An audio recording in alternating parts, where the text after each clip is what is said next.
mbokk yi on s'est beaucoup battu pour un projet te projet boobu mooy sauver le Sénégal ay at juróom-ñeenti at ñuy xeex joxuñu nit xaalis. les internet yéen ñi sax di seetaan les talibé Sonko TV duggal ci commentaire rek nga mayal ma ay këri xonq curu nag ki nga xam moo di président Ousmane Sonko nag nga ñaanal ko yàlla jàmmal ko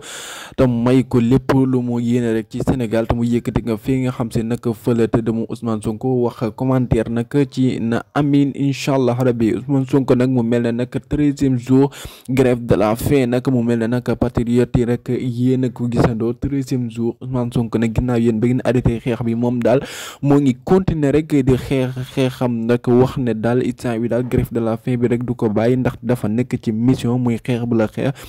Macky Sall mi nga xam dafa jàmmaar la moom lu nekk la capable kon nag pour yàlla nga jukko fi nga nekk ak jàmm.